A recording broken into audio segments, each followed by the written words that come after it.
ni radio BBC gahuza miryango ivugira i Londres kuri metero 19 25 31 na 41 no ku mirongo ya FM mu karere k'ibiyaga bigari no kuri internet kuri bbcgahuza.com.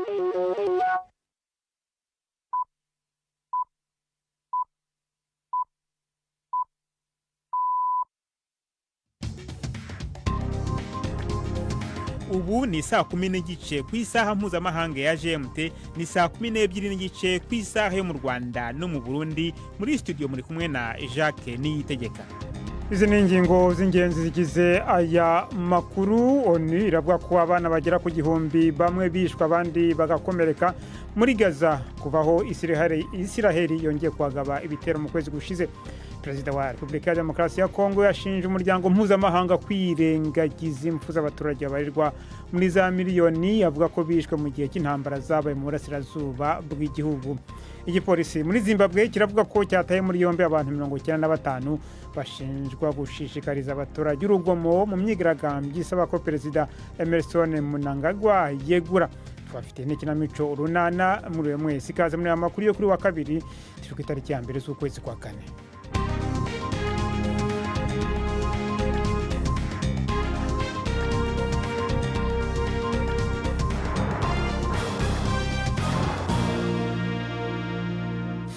Duhere mu burasirazuba bwo hagati, aho igisirikare cya Isiraheli cyatanze andi mabwiriza asaba abaturage guhunga mu ntara ya Gaza, noneho akaba hareba ibice byo majyaruguru. Abaturage basabwe guhungira mu mujyi wa Gaza. Ingabo zavuze ko iki gikorwa cyakurikiye iraswa ry'ibisasu bya rokete byavuye mu turere dutuwe. Hamas yemeje ku nshuro ya mbere nyuma yaho imirwano ihagaritswe mu kwezi gushize ko abarwanyi bayo ubu bateye ingabo za Isiraheli ziri muri iyo ntara. Hagati aho umuryango w'abibumbye uravuga ko abana bagera ku gihumbi bamwe bishwe abandi bagakomereka muri Gaza kuva aho Isiraheli yongeye kugabaho ibitero muri iyi ntara y'Abanyepalestina mu kwezi gushize. Ishami ry'umuryango w'abibumbye ryita ku bana rivuga ko ugereranije buri munsi abana bagera ku 100 bicwa cyangwa bakamugazwa. N'inkuru ya Mike Thompson mugezwaho na Prime Ndikumagenge. Ibiharuro vya UNICEF birateye ubwoba kuraba. Iryo shami rya ONU rivuga yuko abana 322 bamaze kwicwa kuva Israel yongeye gutera urutavanako rw'ibibombe hagati mu kwezi guheze. Ico gitigiri kirimwo abishwe mu gitero ca Israel ku kibanza c'abakorwa mu bitaro vya Al Nasser biri mu manuko bwa Gaza. Kuva intambara itanguye haraheza amezi 18, abana barenga ibihumbi 15 bavugwa yuko bamaze kwicwa, nabo abashika miliyoni barateshwa izabo. Gushika ubu nta kiravugwa na Israel kuri ico cegeranyo ca UNICEF, gusa leta y'ico gihugu yiyemeje kubandanya intambara yayo kuri Hamas. Perezida wa Repubulika ya Demokarasi ya Kongo yashinje umuryango mpuzamahanga kwirengagiza impfu z'abaturage babarirwa muri za miliyoni bishwe mu gihe cy'intambara zabaye mu burasirazuba bw'igihugu. Felix Tshisekedi yashinje ibihugu baturanye kandi avuga ko mu gushyigikira umutwe w'inyeshyamba za M23 u Rwanda ari rwo rwagize uruhare runini muri urwo rugomo. Bwana Tshisekedi yavuze ko abantu miliyoni 10 bishwe kuva hagati mu myaka ya za 90 maze abyita itsemba bwoko. U Rwanda rumaze igihe kinini rushinja Kongo kwakira no kurana n'inyeshyamba z'abahutu zirwanya leta ya Kigali. Abantu babarirwa mu bihumbi bakoze urugendo rwo kwigaragambya mu mihanda myinshi yo muri Afrika y'Epfo basaba ubutabera nyuma yaho umwana w'umukobwa w'imyaka 7 bivuzwe ko yasambanijwe ku ngufu ari ku ishuri umwaka ushize. Aya marorerwa abantu batangiye kuyakurikirana cyane mu kwezi gushize ubwo nyina yasobanuraga ibyabaye mu kiganiro kuri podcast, maze agahamagarira abayobozi kugira icyo babikoraho. Kugeza ubu nta muntu n'umwe wigeze atabwa muri yombi, ariko Minisitiri ushinzwe igipolisi cya Afrika y'Epfo yavuze ko hamaze kumenyekana abantu 3 bakekwa barimo n'abakozi muri iryo shuri riri mu ntara ya Cap y'Uburasirazuba. imitwe itatu y'inyeshyamba ikomeye muri Myanmar yemeje guhagarika imirwano mu gihe cy'ukwezi kubera umutingito wabaye mu cyumweru gishize. Iyi mitwe izwi nk'ihuriro ry'abavandimwe batatu yavuze ko yifuza korohereza ibikorwa by'ubutabazi. Guverinoma ya gisirikare ya Myanmar yakomeje kwibasira imitwe yitwara gisirikare ndetse no mu gihe irimo guhuriza hamwe ibikorwa by'ubutabazi kubera umutingito kuwa gatatu ushize. Itsinda ry'abanyamakuru ba BBC batangaje ko urebye nta buye ryasigaye rigeretse ku rindi mu mujyi wa Mandalay wibasiwe cyane. Kuwa kabiri umugore ufite imyaka iri muri za 60 yarokowe ari muzima avanwa mu binonko by'inyubako yasenyutse umurwa mukuru Naypyidaw. Dukomereze muri Sudani aho ikipe y'umupira w'amaguru y'icyo gihugu yahunze igihugu kubera intambara hagati y'abanyagihugu yashoboye kugera muri kimwe cya kane cy'irushanwa cy'igikombe hagati y'amakipe yabaye ya mbere iwayo muri Afurika. Kuri uyu mugoroba Al Hilal iracakirana na Al Ahly yo Misiri ifite icyo gikombe. Ni inkuru ya Wirose umugezwaho na Jean Claude Mwambutsa. Ubwo intambara yadukaga muri Sudani, abakinnyi ba Al Hilal bose bahunze igihugu, gusa biyemeje gukomeza gukina, bemera kwinjira muri shampiyona ya Mauritania yari bategeye amaboko. N'imikino bakiniye mu mujyi wa Nouakchott yasaga n'imikino bakiniye ibushyitsi. Rutahizamu Abdurrahman avuga ko bishyizemo umutima w'indwanyi kugira ngo bibageze ko badakinira mu gihugu cyabo bavuga ko bakunda cyane. Al Hilal imaze kwegukana ibikombe 30 bya shampiyona Sudani, ariko kuba igiye guhangana n'amakipe akomeye kurusha andi muri Afurika byerekana ko iyi ari urugero rwo kudatezuka ku ntego. Mukomeje kumva BBC Gahuza Miryango, muradukurikira kandi kuri Kisoro FM mu majyepfo ya Uganda. Turize ku isaha ya saa 12:36 ku masaha mu Rwanda no mu Burundi.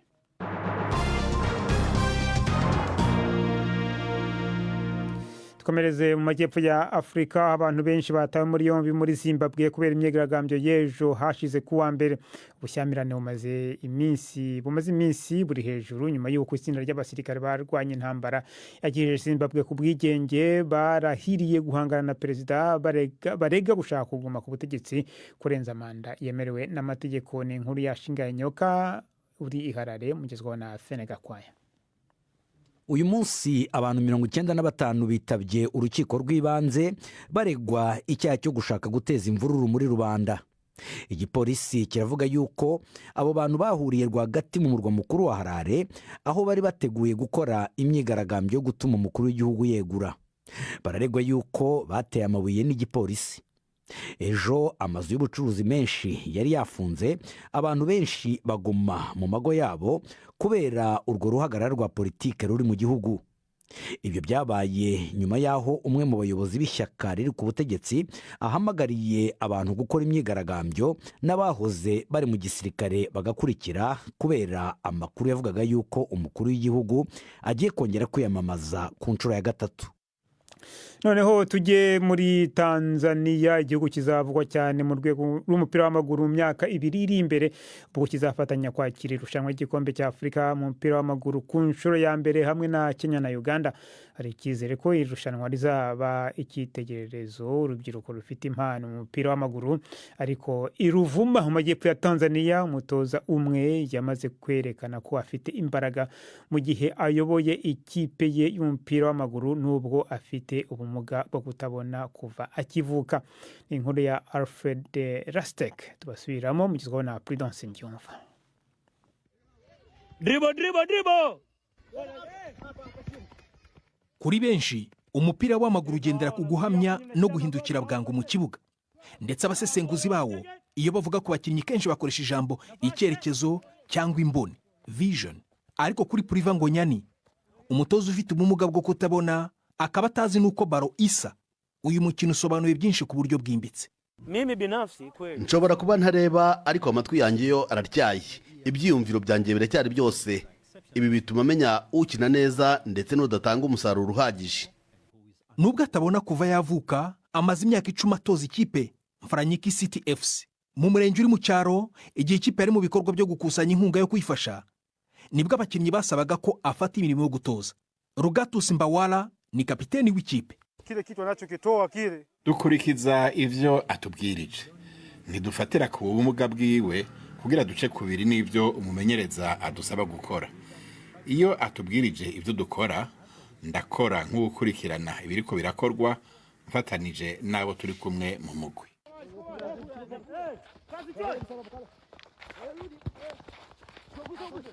Muri iyi myitozo umutoza arebura abakinnyi ku mayeri bagomba gukoresha mu kibuga, kabone n'ubwo bafite ubumuga bwo kudashobora kuyabona.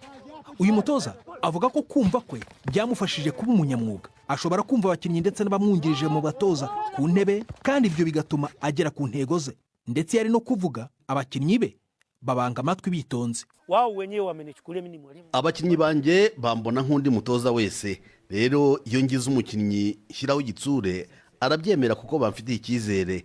Iki cyizere cyatumye tuba umuryango haba mu kibuga ndetse no hanze yacyo. Umuryango mpuzamahanga ushinzwe kwirinda ubuhumyi, International Agency for Prevention of Blindness, uvuga ko muri Tanzania hari abantu 290 batabona. Ariko rero hanze y'umupira w'amaguru, umutoza Priva watojwe no mu mwuga w'itangazamakuru afite izindi mbogamizi. Nimwe amahirwe y'akazi kubera ubumuga bwanjye bwo kutareba. Benshi mu bafite ubumuga muri Afurika bahura n'ihezwa. Abenshi bagorwa no kubona akazi kubera ko umuryango utabaha agaciro ndetse n'isoko ry'umurimo ridatanga amahirwe kuri bose. Nubwo ubutoza bwe abukora ku bushake nta bwishyu, abantu bo mu murenge we bamuha amafaranga yo kumufasha mu mirimo ye, akanaterwa ishema no kwerekana icyo ashoboye. Nifashisha umupira w'amaguru kugira ngo nereke abantu ko iyo duhawe amahirwe dushobora kugera kuri byinshi. tembea clear chance. Ikipe ya Mufranyiki City FC ubiri gukina mu marushanwa yo ku rwego rw'akarere, ariko yizera ko umunsi umwe izazamuka ku rwego rwa shampiyona. Hagati aho umutoza Priva nawe afite indoto zikomeye mu myaka iri imbere. Miaka 5 mbele. Iyo ndebye mu gihe kizaza nibona nk'umutoza w'umupira w'amaguru ukomeye mu gihugu cyose. Mfite icyizere ko nshobora kugira akamaro muri imwe mu makipe akomeye, ariko kugira ngo mpagere nkeneye inkunga ikomeye. Coach Priva ari gutumbera kure, afashijwe n'abakinnyi ndetse n'umuryango we. Ni umutoza udatuma ubumuga bwe bwo kutabona buzitira intego yiyemeje.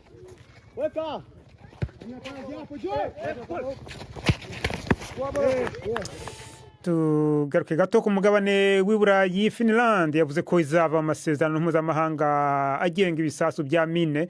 Ibi bikaba bivuze ko ishobora gutangira guhunika ibyo bisasu no kubiteka ku mupaka wayo n'Uburusiya.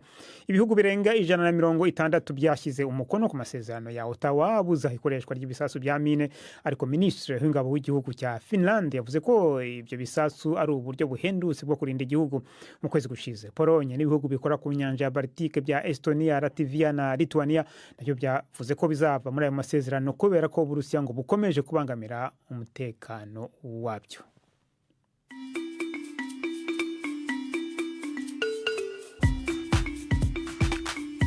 BBC Gahuzamiryango yabateguriye uburyo bwo gupakurura ibiganiro vyayo mukabibika muri telefone ngendanwa zanyu canke computer mukaza kuvyumviriza igihe cyose mubishakiye. Ibiganiro bya BBC Gahuzamiryango mukunda nk'amakuru, imvo n'imvano, urunana, ikiganiro cy'abagore cyangwa abaza muganga, ubu biraboneka kuri podcast. Ja ku rubuga rwa BBC Gahuzamiryango ariko bbcgahuza.com urondore ahari podcast. Amakuru yose y'uburyo podcast ikora n'ukuntu washyira muri telefone yawe byose urabisangayo. Pakurura ikiganiro ukunda canke amakuru wumvirize uko ushaka aho uri hose ntusubire gucikwa na kimwe. Taramana ibiganiro vya BBC Gahuzamiryango kuri podcast. Isa 10:43 ku masaha mu Rwanda no mu Burundi, umwanya w'ikinamico urunana.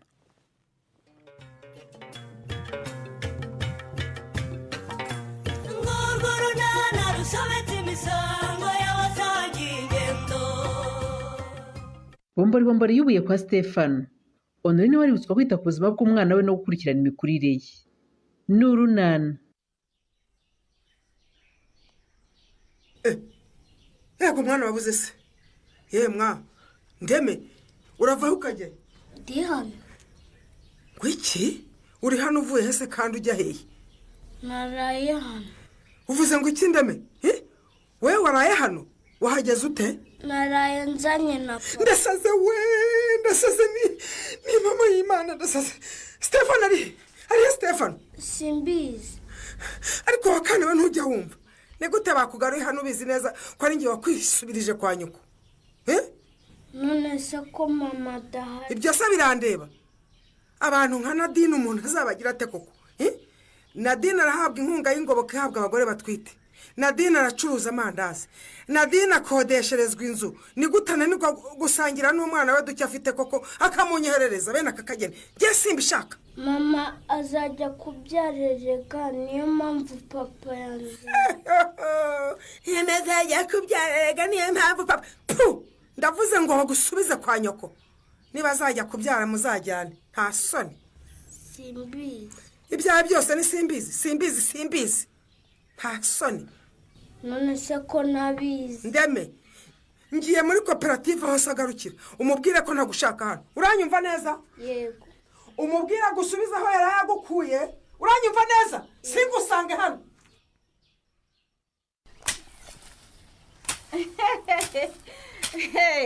Ndabona uhakenye muyonori. Yego rwose ahantu hari hambangamiye mujyana.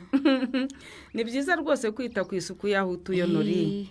Nanjye rero singutsinza ndabona ufite akazi kenshi cyane. Narinyuze ahangaha ngo nkwibutse gupimisha umwana ibiro. Umwana wanjye nta kibazo afite ariko mujyana. None se ubusanzwe uza gupimisha umwana kuko afite ikibazo nori? Ndabizi ko Migi wanjye ameze neza pe. Nuko usanze asinziri ahubwo abatangiye no kukubyinira. Ni ngombwa gupimisha umwana ibiro kugira ngo dukurikirane imikurire ye rero. Kandi nkubwira ko ameze neza.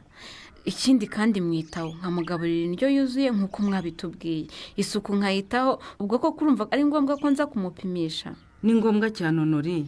Kandi ni inshingano z'umubyeyi gupimisha umwana w'ibiro buri kwezi ku mujyanama w'ubuzima kugeza yujuje imyaka 5. Ndabizi rwose muhora mubitubwira.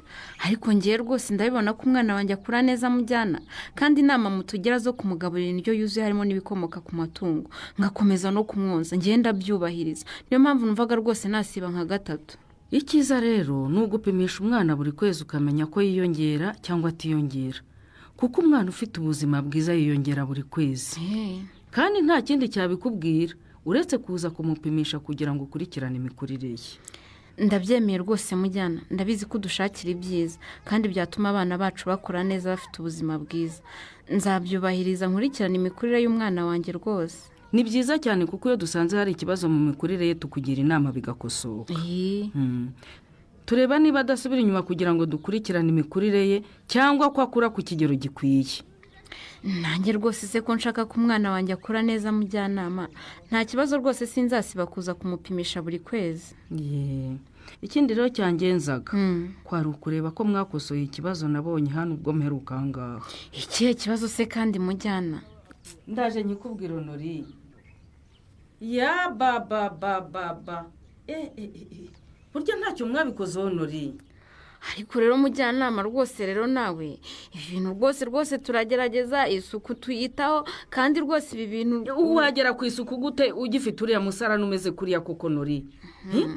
Waharura ibyo byatsi wakubura hagasa neza ariko isazi zibuturukamo zizana amasazi menshi cyane. Kandi urabibona ko aho zihera ariko ugatara wubikaho amasahani no mu gikoni. Erega nawe mujyanama rwose ibintu byose wabikaburije. None se hari urugo nyine rutageramo amasazi. Buriya rero bimwe mu bikwirakwiza indwara ziterwa n'umwanda rero harimo umusarani udashobora gukorerwa isuku utanakinze nk'uriya wanyu. Ubwo rero ni ukubibwira Karemera kuko njye ntacyo nabikoraho mujyana.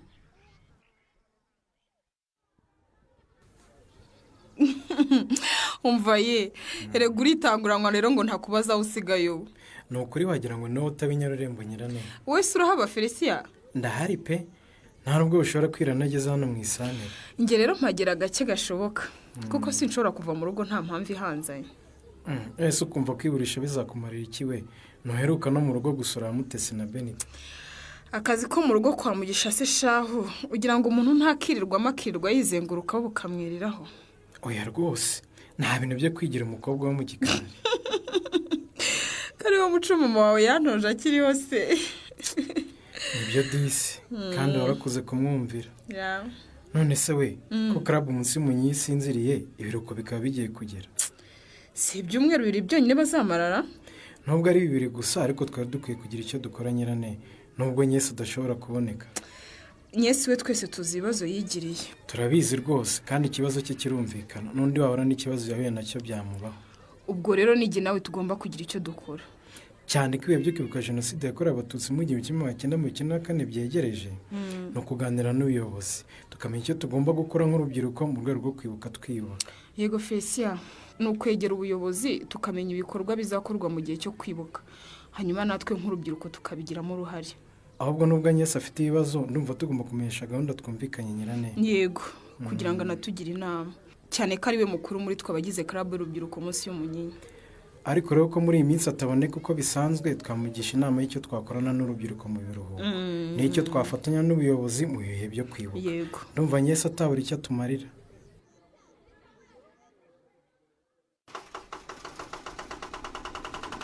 wakoze kwihangana mu gihana nabibonaga ko mushaka ariko nari namaze gushyira amasaka rwose mu cyuho. gusa ntuyise umenya icyo ngushakira Kareme. ntakimenya neza kandi utakimbwiye. uhenda iyo uzana amasaka cyangwa imyumbati nari gukeka ko uje gushesha none nta gafuka uzanye. niko Kareme ndakumva. ubwo mpereko wowe nakubwiye iki ku birebana no kugira umusarane wujuje ibyangombwa. arenze ko nzabikemura vuba rwose mujyana. vuba ryari Kareme kuriya musarane udatinze neza udasakaye neza ntunakinze ari ikibazo gikomeye mu rugo rwawe koko. wari wabimbwiye rega kandi rero ubwira wumva ntavunika. ubu nabwiye uwumva kandi ibyo navuze nagosoreye mu rucaca. oya rwose ni ukuri uzangayiguhera. amasazi aturuka muri uriya musarane rero akwirakwiza mikorobe zitera indwara ziterwa n'umwanda. ariko rero umujyanama ntutwite rwose abanyamwanda kuko isukura mu rugo rwacu njye na Honorine rwose turayifatanya tukayitaho. ibyo mukora byose rero ni imfabusa Kareme. igihe cyose uriya musarane ukivamo amasazi agwa ku biribwa ku masahani kandi isazi ntawe hezwa no mu nzu ijyayo. gira utujya kubona ukabona ikuguye rwose ku munwa kandi ukuntu itagira isoni niyo Honorine rwose agaburira umwana iraza no ku munwa wa migingo ba. suko none saho gukomeza gusomana n'isazi ariko zibazanira izo mikorobe zibatera indwara. mwatunganije umusarane wanyu. ndabyemeye rwose mujyana. wemeye iki Kareme? ko mu byihutirwa mu rugo rwanjye harimo gutunganya umusarane wanjye ukuzuza ibyangombwa byose. kugira ngo bigende bite Kareme? nirinda indwara ziterwa n'umwanda. nzaze kureba ko hakemuye icyo kibazo ryari.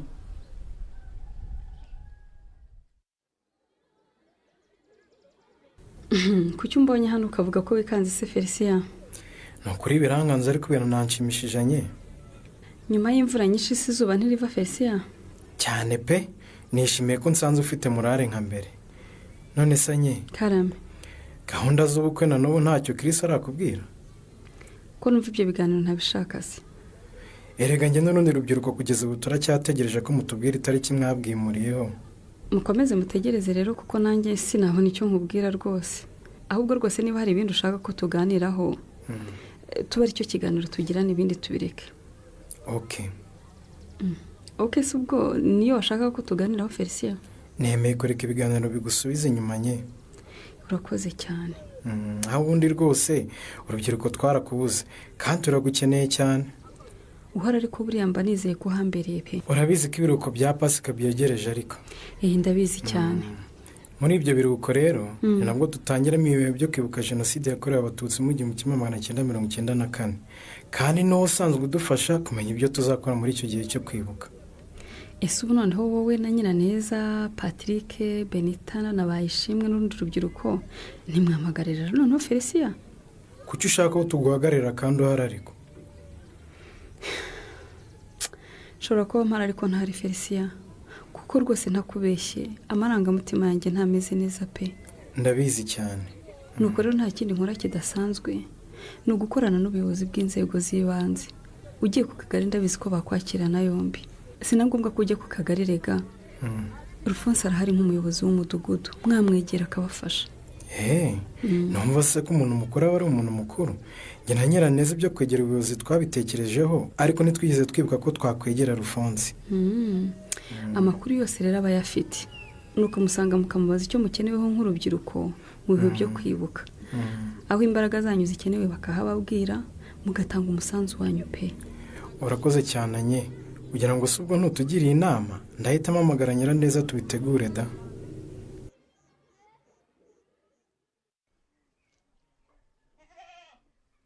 ariko se nk'ubu abana ba hano baba bagiye he koko niko ndutiye ngenzi we bugingo we kahore twari twajyanye kuvoma none ndabatanze ibi ni ibikira niko ndeme Karame mama Nduti uracyakora iki hano iyi twese twari twajyanye kuvoma maze na bugingo turamujyanye ngenzi yagiye amuhetse arewe wiyibagije ibyo nasize nkubwiye ukurikira bene so kuvoma papa yari ataraza ngo mbimubwiye igihe azira cyose nge nawe turabonana nako ntidukiranuka ibi yakoze byo kukuzana nijoro akakwinjiza mu nzu bucece simbishaka pe aka ni agasuzuguro kabi kanakabije nako ndemezo se kutangitaba injira mu nzu vuba fata agakapu kawe usubire kwa nyoko na Dina ntuhazi kandi mama nawe uhari ariko uyu mwana bamuzimara ubwo se urumva ibyo bindeba birandebara none se mwambabariye ko bandutiye tubanye neza nta kibazo n'imirimo ndayikora ubu mvuye kuvoma we sakuriza ndaninaniriwe po basi Paul yose ninde bikubajije ntuntere imbabazi kuko ntazo ngewe mfite wa mwana we ndavuze ngo jya mu nzu fata utwawe usubire kwa Nadina nyoko ntacyo abuze baramukodeshereza ahabwa y'ingoboka acuruza amandazi ariko wagiye ugerageza rwose kubwira umwana amagambo atamukomeretsa kuko Nyiramari burya wari uhari wahuritse Stephen ndahari nyine usigaye unigisha uyu mwana kubeshya rero ndeme ntumaze kumbwira ko utigeze ubona so ntabwo namubonye uramurenganya rwose nageze hano abana badahari ubwo uhari rero biroroshye musubiza aho wamuvanye byihuse kandi impamvu namuzanye nuko Nadine afite gahunda yo kujya kwa muganga kubyara urumva Nyiramari rwose ni ukwihangana iminsi mikeya ntava kwa muganga azasubirana umwana we ese ubundi kuki ari wowe wamenyesha ko agiye kubyara Stephen niwe wamuteye inda ubwo ntonyumvira ko iyo ushaka ibibazo utabura naho ubihimbira koko Nyiramari aha icyo ugomba kumenya nuko nta mwana wa Nadine ashaka muri uru rugo rwanjye uwo mwana wibuke ko ari uwanjye kandi njye nawe tunganya uburenganzira muri uru rugo ngo iki yemerewe kubana na bene se kwa se Stephen uravuze ngo wiyemeje guhangana nanjye Nyiramariza ko yariye Karungu Stephen uyu mwana aramwerekeza he ntuzacikwe n'ikiganiro runana cy'ubutaha. Ikinamico runana mwitegurirwa n'umuryango Urunana Development Communication mukayikurikira kuri radio BBC kuwa 2 no kuwa 4 saa 12:45 z'umugoroba. Ikinamico runana kandi mwayikurikira kuri YouTube. Kuyigeraho andika ijambo Ikinamico runana official maze utange n'ibitekerezo. Uramutse ufite ikibazo cyangwa igitekerezo kandi wifuza kutugezaho watwohereza ubutumwa bugufi bwanditse kuri telefone igendanwa 0783 18 10 64. Mushobora kandi kunyuza ubutumwa kuri page yacu ya Facebook. Kwigeraho no kwandika ijambo Urunana. Dusubikiye ikiganiro runana cy'uyu munsi naho butaha.